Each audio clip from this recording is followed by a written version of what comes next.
में स्वागत करता हूं। आशा करता हूं कि सब ठीक होंगे, आप लोगों की पढ़ाई लिखाई अच्छी चल रही होगी। मैंने पिछली वीडियो में आप लोगों को वॉइस के लिए जितना बेसिक हो सकता था उन बेसिक कॉन्सेप्ट को मैंने समझाया और आज हम उसी चीज़ को आगे लेकर के बढ़ते हैं और अपनी क्लास सेकंड स्टार्ट करते हैं। और क्लास सेकंड में आज हम लोग पढ़ेंगे दो प्रकार के टेंसों का, एक तो प्रेजेंट के इंडेफिनिट टेंस को और दूसरा प्रेजेंट के कॉन्टिन्यूअस टेंस को। तो चलिए शुरुआत करते हैं और देखते हैं, सीखते हैं। तो सबसे पहला जो टेंस हम लोग पढ़ेंगे वो पहला टेंस होगा प्रेजेंट। पहला टेंस होगा present indefinite, present indefinite tense, present indefinite tense. और इस टेंस के हम चारों पार्ट को लेकर के चलेंगे। चारों पार्ट को कहने का मतलब ये है कि अफर्मेटिव कैसे चेंज होता है, नेगेटिव कैसे होता है, इंट्रोगेटिव फर्स्ट और सेकंड दोनों प्रकार के टेंसों को लेकर के चलेंगे और क्वेश्चंस को भी दिखाते हुए चलेंगे। और अब हम लोग स्टार्ट कर रहे हैं अपना पहला टाइप, जिसे हम कहते हैं अफर्मेटिव या पॉजिटिव सेंटेंस। अफर्मेटिव या पॉजिटिव सेंटेंस, अफर्मेटिव या पॉजिटिव सेंटेंस। तो इसमें हम लोग एक्टिव वॉइस और पैसिव वॉइस दोनों के स्ट्रक्चर को समझते हुए चलेंगे, जिससे हमें ये चीजें बनाने में प्रॉब्लम ना आए, है ना।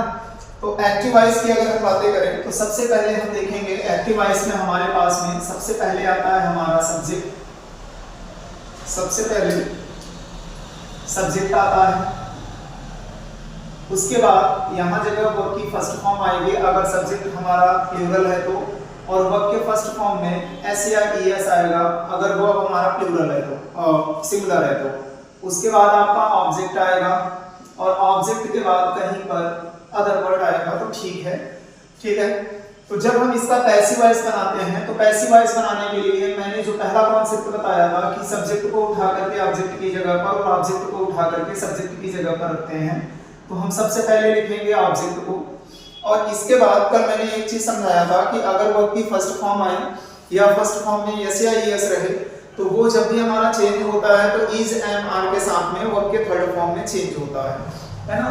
तो ऑब्जेक्ट के अकॉर्डिंग अगर वर्ब ऑब्जेक्ट सिंगुलर है तो इज का यूज करेंगे, प्लूरल है तो आर का यूज करेंगे, और अगर आई है तो हम लोग एम का यूज करेंगे।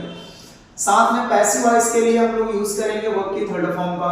और इंपॉर्टेंट बात यह है, ध्यान रखिएगा कि हम लोग अदर वर्ड को हमेशा मेन वर्ब के बाद रखेंगे, यानी वर्ब की थर्ड फॉर्म के बाद हम लोग अदर वर्ड को लिखेंगे। तो इसके बाद हम लोगों ने लिखा अदर वर्ड और उसके बाद हमने लगाया प्रीपोजिशन, और यहां जगह हमने यूज किया सब्जेक्ट का। ठीक है, तो ये चीजें ध्यान रखने लायक बात है कि जब भी हम कभी एक्टिव वॉइस से पैसिव वॉइस में चीजें कन्वर्ट करते हैं तो पहली चीज हमने ये बताया कि ऑब्जेक्ट को उठा करके हम लोग सब्जेक्ट की जगह पर रखेंगे। ऑब्जेक्ट के अकॉर्डिंग हम लोगों ने इज एम आर का यूज किया। पैसिव वॉइस था इसलिए मेन वर्ब की थर्ड फॉर्म यूज किया। अदर वर्ड को हमेशा वर्ब के थर्ड फॉर्म के बाद रखेंगे। इसके बाद आपका एक प्रीपोजिशन आएगा, फिर आपका सब्जेक्ट आएगा। तो अब यहाँ जगह कुछ क्वेश्चंस को देखते हुए हम लोग आगे की ओर बढ़ते हैं और सीखते हैं चीजों को। जैसे पहला क्वेश्चन अगर देखें तो यहां जगह मैंने लिखा सी कॉल्स मी।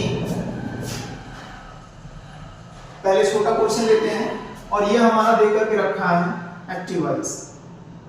अब इसका हम लोग बनाएंगे पैसिव वॉइस और यहां जगह चीजें सीखेंगे, बिल्कुल स्ट्रक्चर के अकॉर्डिंग सीखेंगे। जैसे मैथमेटिक्स में स्ट्रक्चर होता है, आप स्ट्रक्चर के बेस पे सवालों को पुट करते हुए चलते हैं और उनका आंसर आपको मिलता है। तो हम लोग ठीक उसी तरह से बातें करते हुए चलेंगे। ठीक है, तो सबसे पहला काम हमारा ये होगा कि इस ऑब्जेक्ट को उठा करके, ये देखो ये हमारा क्या बना, सब्जेक्ट ये हमारा वर्ब की फर्स्ट फॉर्म है और फर्स्ट फॉर्म में एस या एस लगा हुआ है तो हम इसे वर्ब की फिफ्थ फॉर्म भी कह सकते हैं या जो भी आप कहना चाहें कहें। ठीक, तो ये हमारा वर्ब है और ये हमारा ऑब्जेक्ट है। कल मैंने आपको एक चीज समझाया था कि जब भी ऑब्जेक्टिव केस सब्जेक्ट की जगह पर आता है तो उनका सब्जेक्टिव केस यूज किया जाता है। तो मी का हम लोग सब्जेक्टिव केस यूज करेंगे। तो मी का सब्जेक्टिव केस अगर हम देखें तो मी का सब्जेक्टिव केस हमारा होता है आई। अब ऑब्जेक्ट हमने लिख दिया। अब ऑब्जेक्ट के बाद इन तीन में से कोई एक लगेगा। इसका यूज हम करते हैं सिंगुलर सब्जेक्ट के साथ, आर का यूज करते हैं प्लूरल सब्जेक्ट के साथ और एम का यूज करते हैं आई के साथ। तो आई के साथ में हम लोगों ने यूज किया एम का। उसके बाद वर्ब की थर्ड फॉर्म यूज करेंगे कॉल का। तो कॉल का थर्ड फॉर्म हमारा होता है कॉल्ड। अदर वर्ड है नहीं तो छोड़ो, रहने दो। यहाँ जगह भी हम प्रीपोजिशन यूज कर रहे हैं बाई का और इसके बाद हम लोग सब्जेक्ट को उठा करके ऑब्जेक्ट की जगह पर ले जाएंगे। तो इसका हमें ऑब्जेक्टिव केस लिखना पड़ेगा। तो सी का ऑब्जेक्टिव केस क्या हो जाएगा? हर। आगे चल के अभी हम कई सारे प्रीपोजिशंस को डिस्कस करने वाले हैं कि किसके साथ में बाई का यूज करते हैं, किसके साथ में इन का यूज करते हैं, किसके साथ में एट का यूज होता है, किसके साथ में विद का यूज होता है। तो वो अलग अलग चीजें हैं, पहले इनको बनाना सीख लेते हैं फिर उसको सेंटेंस में यूज करते हुए चलेंगे। तो सेकंड कंडीशन मैंने लिखा, सेकंड क्वेश्चन में लिख रहा हूं कि you right a novel in this time. You right a novel in this time. तो ये हमारा एक्टिव वॉइस है। अब इसका हम लोग पैसिव वॉइस बनाते हैं। तो देखिए पैसिव वॉइस बनाएंगे तो सबसे पहले हमें क्या करना है, हमें ऑब्जेक्ट को देखना है। तो देखिए ये हमारा सब्जेक्ट है, फिर वर्ब की फर्स्ट फॉर्म आई है, इसके ठीक बाद आपको ऑब्जेक्ट मिल जाएगा, यानी अ नॉवेल हमारा यहाँ पर क्या मिला, ऑब्जेक्ट मिला। तो हमें इसी को उठा करके पहले लिखना है। तो पैसिव वॉइस में देखेंगे तो हम लोगों ने सबसे पहले क्या लिखा, अ नॉवेल, और अ लगने के कारण ये सिंगुलर हुआ। सिंगुलर हुआ तो हमने यहाँ पर यूज किया क्या, इसका। अ नॉवेल इज, राइट का थर्ड फॉर्म यूज करेंगे। तो राइट का थर्ड फॉर्म होता है रिच एंड। ये अदर वर्ड में देकर के रखा है तो हम लोग इसको अदर वर्ड में ही लिखते हैं। In this time by you. एक और क्वेश्चन लेते हुए बढ़ते हैं आगे की ओर।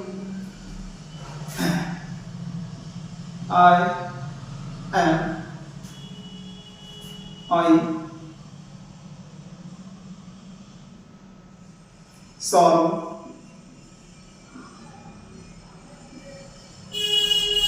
this question. I solve this question. अब इसमें देखें तो हम पैसिव वॉइस अगर बनाएं तो पैसिव वॉइस को देखिए किस प्रकार से बनाएंगे। इसमें देखिए तो जो सबसे पहला उठेगा हमारा वो क्या आएगा, दिस क्वेश्चन। तो दिस क्वेश्चन। अब दिस लगा हुआ है इसका मतलब ये सिंगुलर है और सिंगुलर है तो इसके साथ में हम यूज करेंगे इसका इज। सॉल्व का थर्ड फॉर्म यूज करेंगे सॉल्व। उसके बाद हम लगाएंगे बाय। आई का ऑब्जेक्टिव केस यहाँ पर लिखेंगे मी हो जाएगा।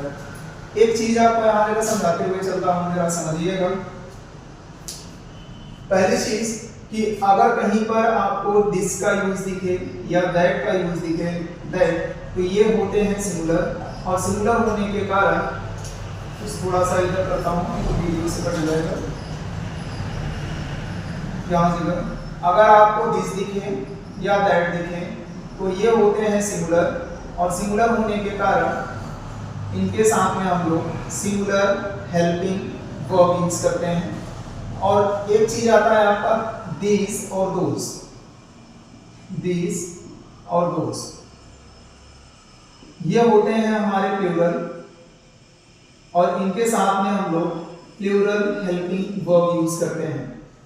ठीक, तो ध्यान रखिएगा ये हमारे कभी कभी प्रोनाउन भी बनते हैं और कभी कभी एडजेक्टिव भी बनते हैं, तो उसकी बातें हम लोग वहां पर करेंगे। तो मैंने अभी आप लोगों के सामने अफर्मेटिव या पॉजिटिव टाइप के सेंटेंस के हमने 3 क्वेश्चन लिखे और 3 क्वेश्चन को हम लोगों ने डिस्कस किया। जैसा कि पहला क्वेश्चन मैंने लिख करके रखा है, इसमें दिया है कि सी कॉल्स मी, तो इसको मी को हमने उठाया, यहाँ जगह लिखा तो मी का यहाँ पे सब्जेक्टिव केस यूज होगा, तो क्या बन गया आई, उसके बाद एम कॉल्ड बाय हर। इसी प्रकार से मैंने 2 क्वेश्चंस और लिखे। आई होप ये चीजें समझ में आई होंगी। एक बार आप इसे नोट डाउन करें, फिर हम बात करते हैं आगे।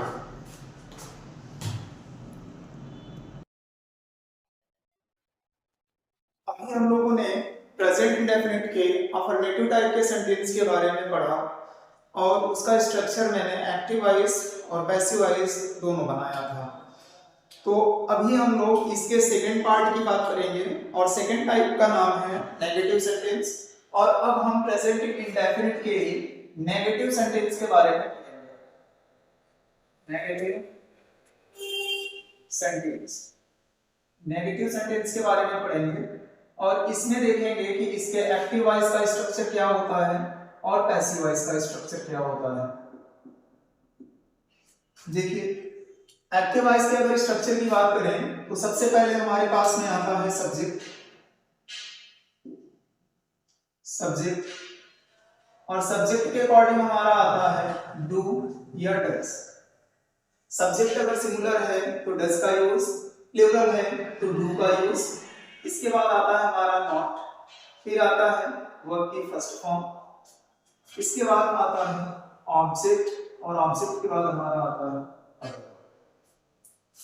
फिर जैसे ही हम लोग इसका पैसिव वॉइस बनाते हैं तो सेम कंडीशन उठाएंगे, ऑब्जेक्ट को सबसे पहले लिखेंगे तो ऑब्जेक्ट आएगा।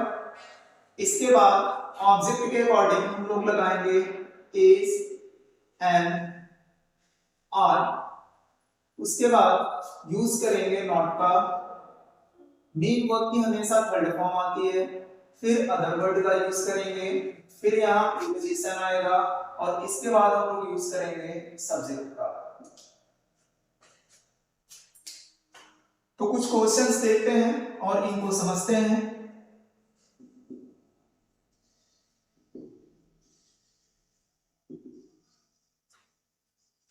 शुरुआत करते हैं अपने क्वेश्चंस की। देख लीजिएगा एक बार, एक्टिव वॉइस का structure subject plus do does plus not plus first form plus object plus other word. Same condition object put करके सब्जेक्ट की जगह पर जाएगा तो ऑब्जेक्ट ऑब्जेक्ट के अकॉर्डिंग लगाएंगे is and are plus not plus third form plus other word plus preposition plus subject. तो यहाँ जगह एक चीज को ध्यान में रखिएगा, मैं यहाँ जगह चीजें दिखा देता हूँ कि अगर सब्जेक्ट हमारा सिंगुलर है, सब्जेक्ट हमारा सिंगुलर है, सिंगुलर है तो इसके साथ में हम यूज करते हैं डज का। और यदि सब्जेक्ट हमारा प्लूरल है, सब्जेक्ट हमारा प्लूरल है तो हम इसके साथ में यूज करते हैं डू का।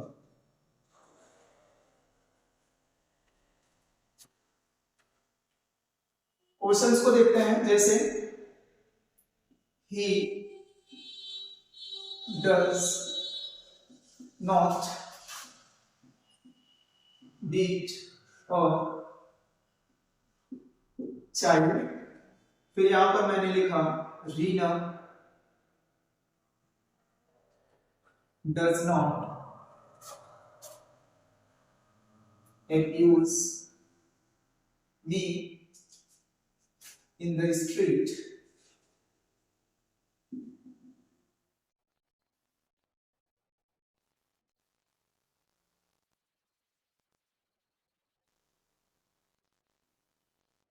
People do not help the poor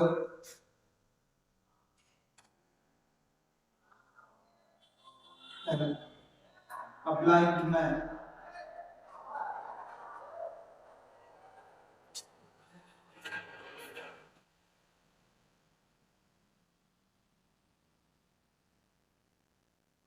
मैंने आपके सामने 3 क्वेश्चन लिखा है और इन तीनों क्वेश्चन का हम लोग क्या करेंगे, पैसिव वॉइस बनाएंगे। तो आइए हम लोग इसका पैसिव वॉइस स्टार्ट करते हैं। तो सबसे पहले वाले का जब हम पैसिव वॉइस बनाएंगे तो देखिए इसके ऑब्जेक्ट को देखेंगे तो ऑब्जेक्ट हमें समझ में आ रहा है कि अ चाइल्ड हमारा यहाँ पर क्या है, ऑब्जेक्ट है। तो हमने सबसे पहले अ चाइल्ड को लिखा अ चाइल्ड, तो ये हो गया। अब इसके अकॉर्डिंग इन तीनों में से कोई एक यूज करना है, तो अ लगा हुआ है इसकी वजह से ये सिंगुलर है, तो इसके साथ में हम यूज करेंगे इसका अ चाइल्ड इज, वापस से यूज करेंगे नॉट का नॉट, रीड का थर्ड फॉर्म यूज करेंगे D10, उसके बाद हम लगाएंगे प्रीपोजिशन, और प्रीपोजिशन यहाँ पर यूज होगा बाई का और यहाँ जगह हो जाएगा हिम का। सेकंड वाले में देखेंगे जो ऑब्जेक्ट हमारा मिल रहा है वर्ब के फर्स्ट फॉर्म के बाद ये हमारा ऑब्जेक्ट है और इसी को उठा करके पहले लिखेंगे। तो इसमें हमारा जो पैसिव वॉइस बनेगा वो बनेगा आई को उठाएंगे सब्जेक्ट की जगह पर लाएंगे, तो आई का सब्जेक्टिव बी का सब्जेक्टिव बेस आई लगेगा। इसके अकॉर्डिंग डू का यूज करेंगे डू नॉट, एब्यूज का यूज करेंगे आई, उसके बाद आई के अकॉर्डिंग एम का यूज करेंगे आई एम नॉट, एब्यूज का थर्ड फॉर्म यूज करेंगे एब्यूज्ड, अदर वर्ड को लिख देंगे यही जगह in the street,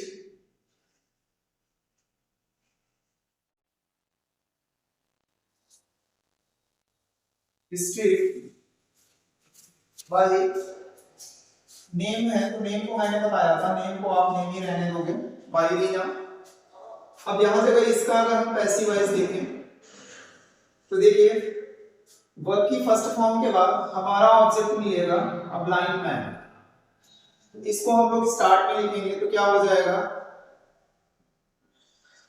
a blind man, do not change हो जाएगा हमारा इज नॉट में, इज नॉट, हेल्प का यूज करेंगे थर्ड फॉर्म हेल्प्ड, उसके बाद यूज करेंगे बाय पीपल।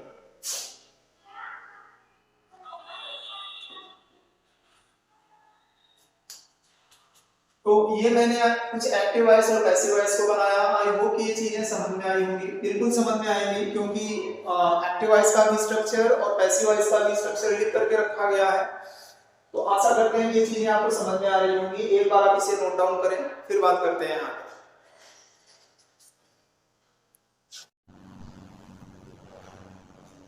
तो अभी हमने दो प्रकार के सेंटेंस के टाइप की बात की। एक हमने बात किया अफर्मेटिव का और दूसरा हम लोगों ने बात किया नेगेटिव का। तो अब हम इंट्रोगेटिव का फर्स्ट टाइप देखेंगे कि इंट्रोगेटिव के फर्स्ट टाइप का पैसिव वॉइस हम किस प्रकार से बनाते हैं और कैसे बनता है। तो आइए देखते हैं इंट्रोगेटिव फर्स्ट।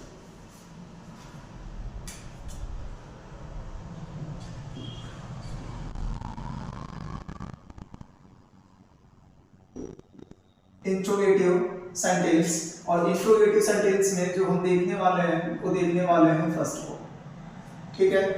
तो इसके हम लोग एक्टिव वॉइस और पैसिव वॉइस दोनों के स्ट्रक्चर को देखते हुए आगे बढ़ेंगे। तो एक्टिव वॉइस के स्ट्रक्चर की अगर बात करें तो सबसे पहले हमारे पास में आएगा, देखिए इंट्रोगेटिव फर्स्ट जो होता है यहां जगह मैं दिखा देता हूं, start with helping verb, start with helping verb,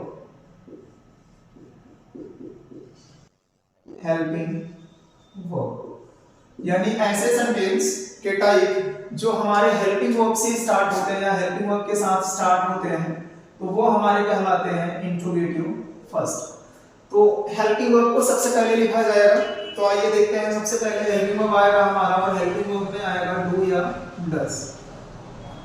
फिर इसके बाद हमारा आएगा सब्जेक्ट, सब्जेक्ट के बाद वर्ब की फर्स्ट फॉर्म, इसके बाद ऑब्जेक्ट और ऑब्जेक्ट के बाद अदर वर्ड। और यहाँ जगह मोस्ट इंपॉर्टेंट पॉइंट है क्वेश्चन मार्क को विशेष ध्यान रखिएगा, क्योंकि देखिए इंग्लिश में ग्रामर है और ग्रामर में नंबर अच्छे मिलते हैं और नंबर अच्छे कटते भी हैं, ठीक है।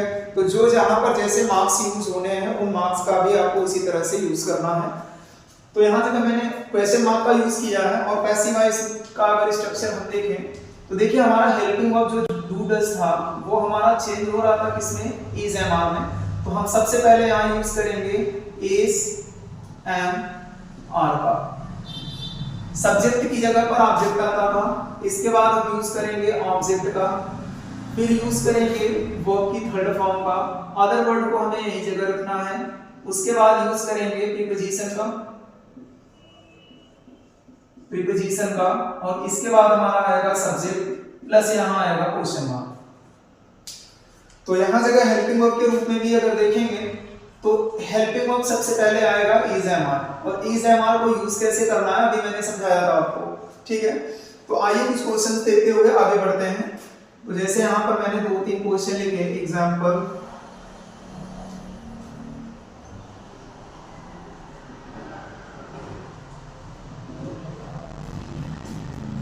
जैसे मैंने लिखा do you like this bird in this forest।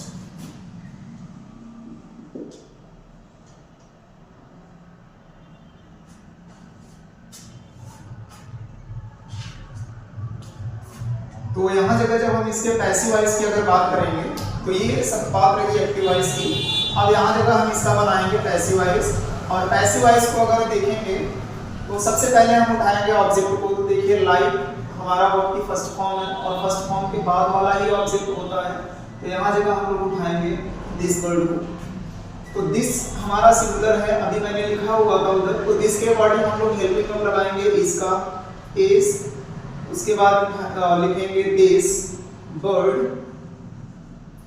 Verb की थर्ड फॉर्म यूज करेंगे लाइक का यूज, तो लाइक का थर्ड फॉर्म होता है लाइक्ड।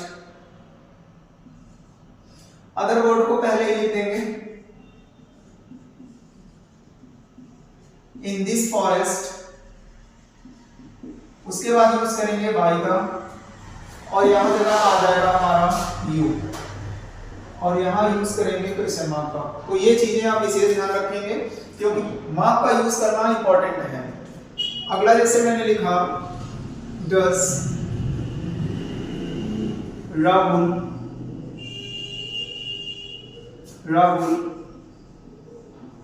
enjoy this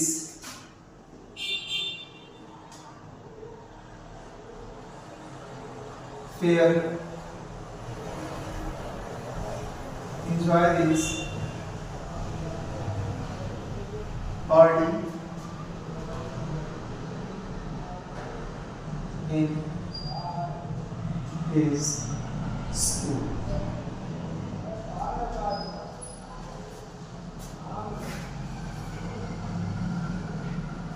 तो इसका अगर हम लोग पैसिव वॉइस देखें तो पैसिव वॉइस को देखिए, ध्यान दीजिए। तो सबसे पहले हम लोग क्या यूज करेंगे, ऑब्जेक्ट को देखेंगे। तो ऑब्जेक्ट हमारा यहाँ पर पता चल रहा है कि भाई दिस पार्टी, तो दिस पार्टी के अकॉर्डिंग हम लोग यूज करेंगे यहाँ पर इज, और ऑब्जेक्ट को लिखेंगे इज दिस पार्टी। एंजॉय का यूज करेंगे third form enjoy. Other word को लिखेंगे in his school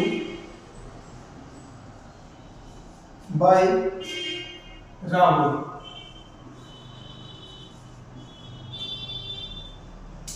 और एक थर्ड क्वेश्चन की बात करते हैं, जैसे मैंने लिखा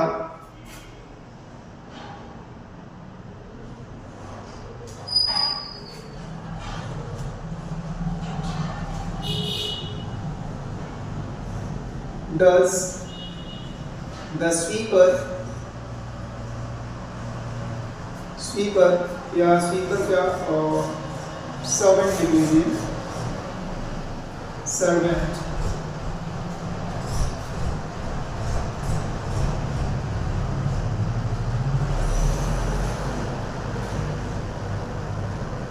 ठीक है।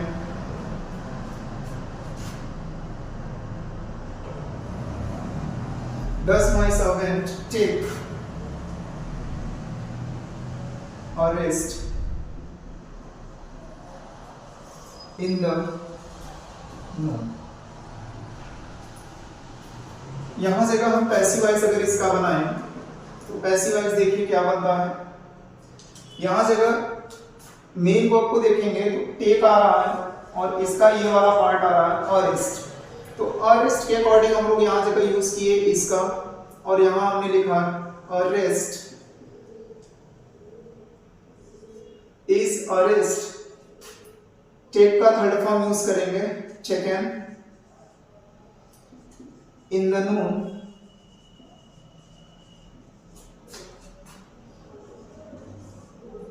बाय माई सब। तो ये सारी चीजें आपको आई होप की समझ में आई होंगी। ये मैंने इंट्रोगेटिव का फर्स्ट वाला पार्ट मैंने समझाया, तो आप इसे एक बार नोट डाउन करें, फिर हम बात करते हैं आगे, जिससे चीजें आगे पढ़ाई जा सके।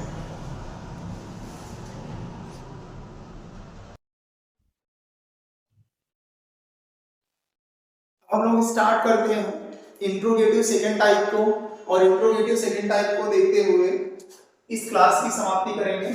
इंट्रोगेटिव सेकंड, और सेकंड वाला जो टाइप होता है ये हमारा होता है स्टार्ट विद क्वेश्चन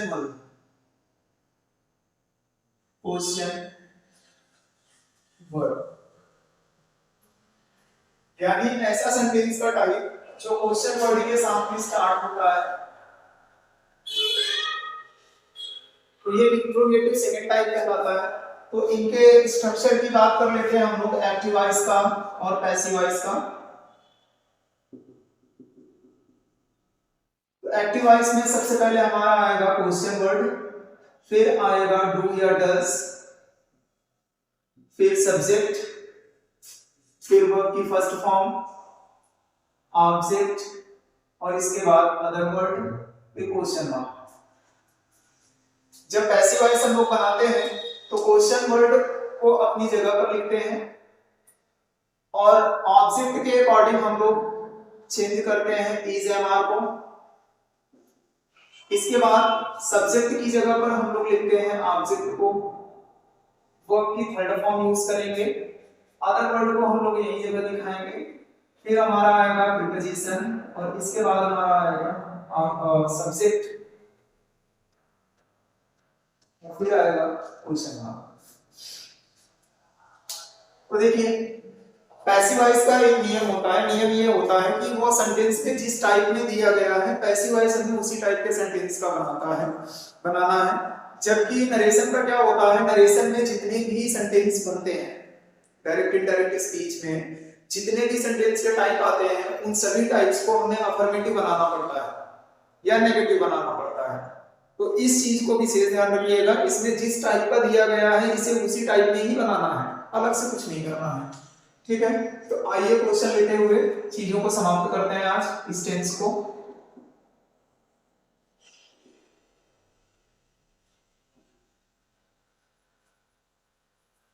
जैसे मैंने लिखा एक सेंटेंस, मैंने लिखा why do you do this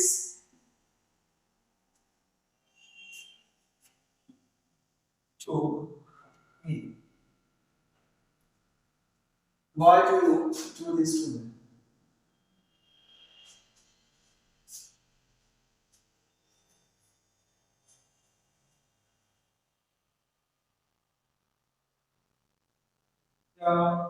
Why do you do this? थोड़ा सा छोटा सेंटेंस ले लीजिए, क्योंकि अभी बड़े सेंटेंसेस को लेकर के चलने के लिए है नहीं। Do this। ठीक, अगला जैसे मैं लिखूं What does she sing a chant? ये चांट जो शब्द है इसका मतलब होता है भजन, और एक मैं लिख रहा हूं how do you feel this?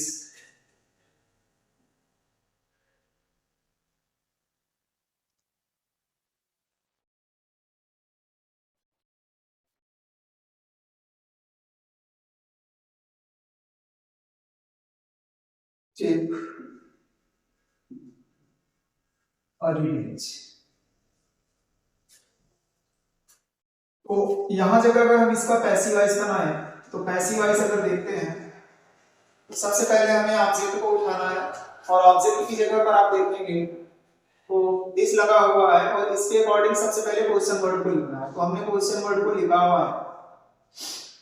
अब वाई के अकॉर्डिंग हमें इन तीनों में से यूज करना है और ये तीनों यूज होंगे ऑब्जेक्ट के अकॉर्डिंग। और ऑब्जेक्ट देखो दिस, यहाँ पर ये प्रोनाउन बन के आया है।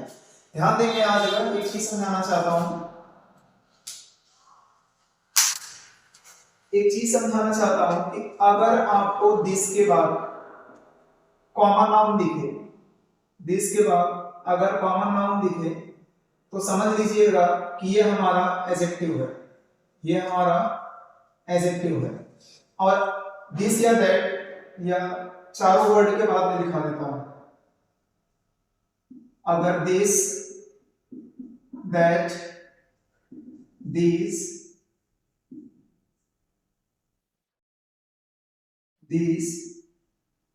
दोस, अगर इन चारों के बाद आपको अगर कॉमन नाउन दिखे तो ये एडजेक्टिव होता है।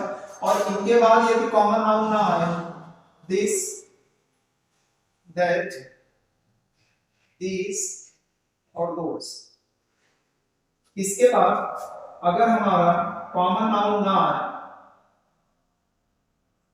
कॉमन नाउन अगर हमारा ना आए, कॉमन नाउन अगर ना आए तो ये हमारा बनता है प्रोनाउन।